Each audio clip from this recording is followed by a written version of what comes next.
Hello, this is Anvati. Welcome to the news with NDTV. It's Tuesday, May 20th, and coming up in today's episode, Abhishek Banerjee joins India's global anti-terror delegation amid Trinamool row. Tamil Nadu student alleges torture harassment by DMK-linked husband. As COVID-19 cases surge across Southeast Asia, authorities urge booster shots.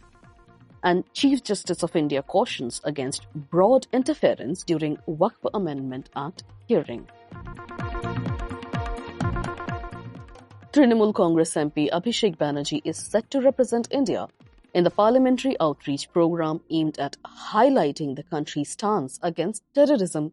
However, there's a catch. The move comes amid controversy over the central government selecting party representatives from Trinamool for the program, allegedly without wider political consultation.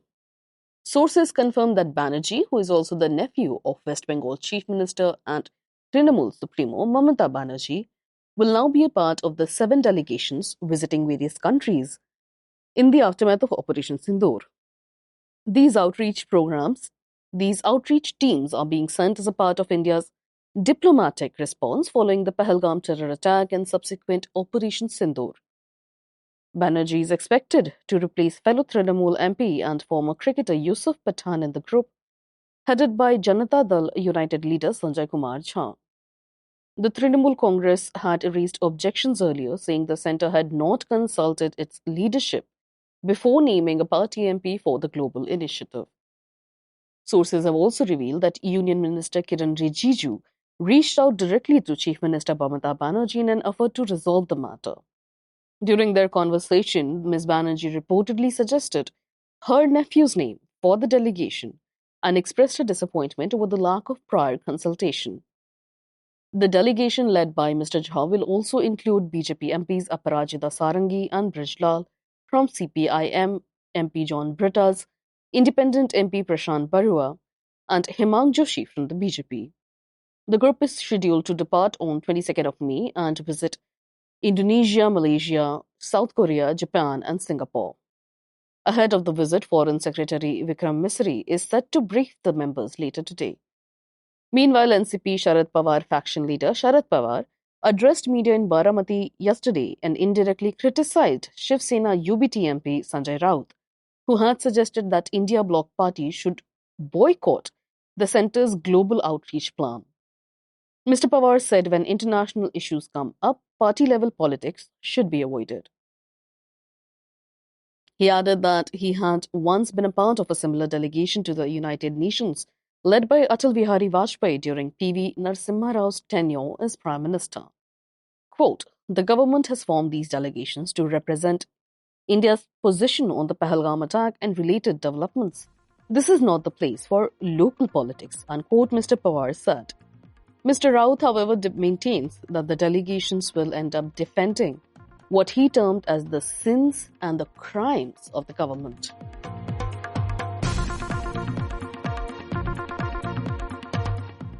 The Supreme Court today heard multiple petitions challenging the recently passed Waqf Amendment Act, with the CJI emphasizing that laws passed by Parliament carry a presumption of constitutionality and courts should only intervene if there is a glaring case that has been presented. Chief Justice B.R. Gavai shared the bench with Justice A.J. Masih and made these remarks during a clutch of petitions challenging the Waqf Amendment Act 2025.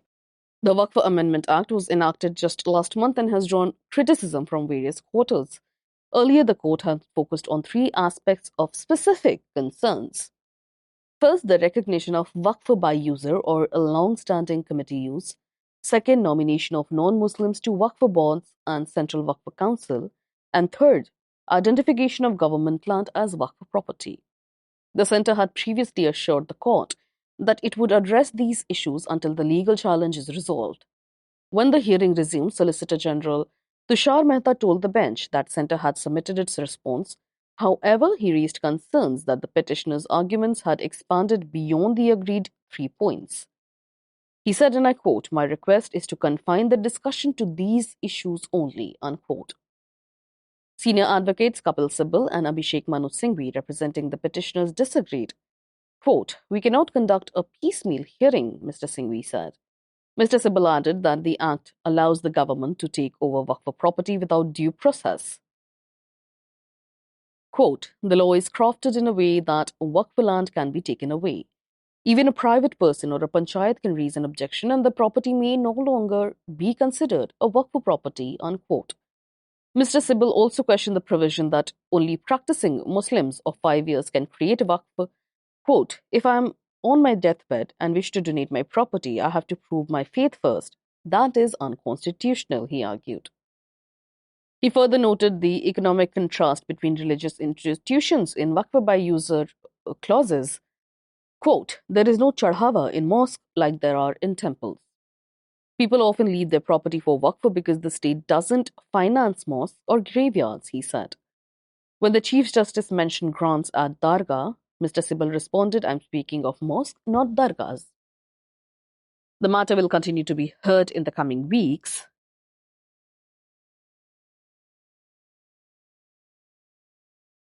But after a short break, when the court met again, Mr. Sibal argued that as soon as a monument is declared protected by Archaeological Survey of India, it would also then lose its Waqf status. This includes Jama Masjid and Sambhal, he said. So any dispute is raised and the Waqf status is gone. This is very disturbing, he said.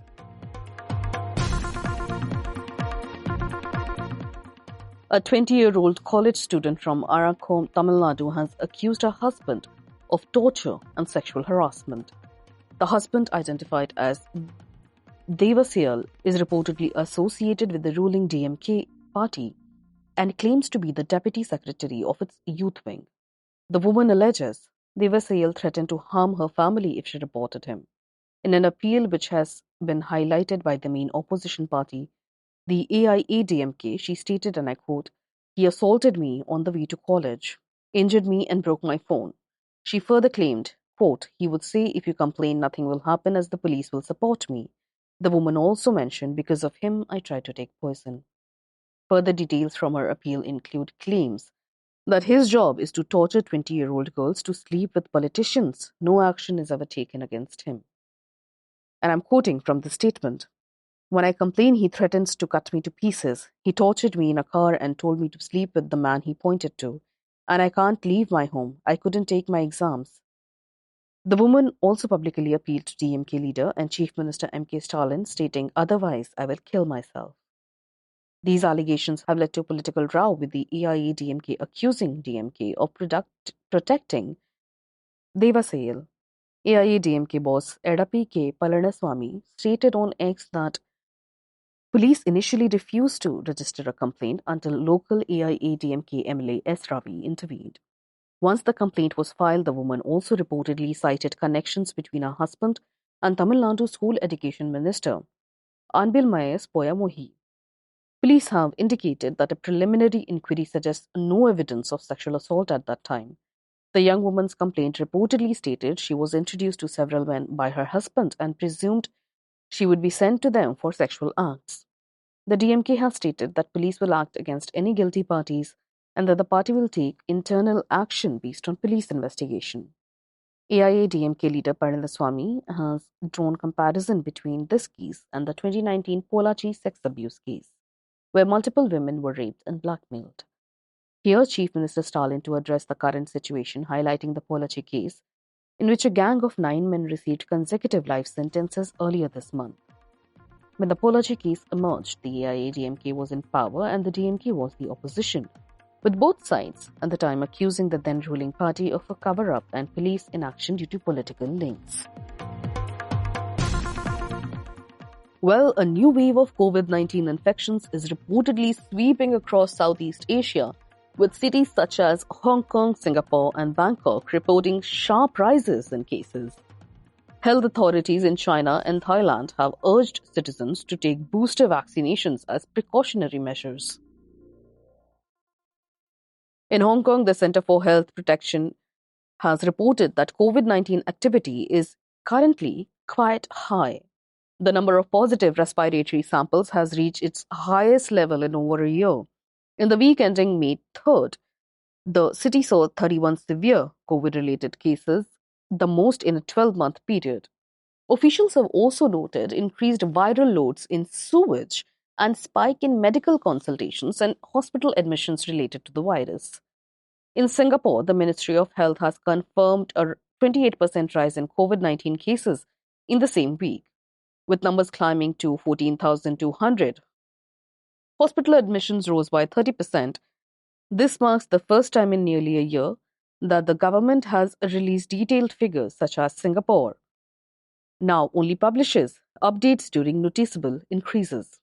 The ministry over there said, and I'm quoting, while the increase in cases could be due to factors including waning population immunity, there is no indication that the circulating variants are more transmissible or more severe than earlier strains.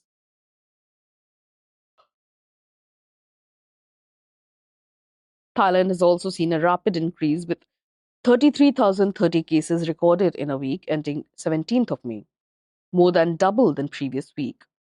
Bangkok had the highest number of cases, followed by Chonburi, Rayong, and Nonthaburi. Most cases have been among adults aged 30 to 39. Health officials believe the spike followed mass gatherings during the Songkran festival in April. In China, authorities reported a nationwide increase in COVID-19 positivity rates between 31st March and May 4th. Among outpatient and emergency patients with flu-like symptoms, the positivity rate rose from 7.5% to 16.2%. Hospitalized cases also showed a jump from 3.3% to 6.3%, according to China's CDC. India has also seen a slight uptick now, with the Ministry of Health reporting 257 active cases nationwide, from Kerala and Maharashtra seeing higher numbers. However, no outbreak has been recorded and monitoring continues. Officials across the region have pointed to the JN1 variant, a sublineage of Omicron, as the main driver of the current wave. The World Health Organization has labeled it a variant of interest, but has not classified it as a variant of concern at this point. That's all for today. You've been listening to the news with NDTV, your daily newspaper and TV bulletin wrapped in a compact podcast. If you want to catch up with the day's events in a hurry, do remember to subscribe to the News with NDTV on Apple, Spotify, and the NDTV News app. This is your host Anvati, signing off.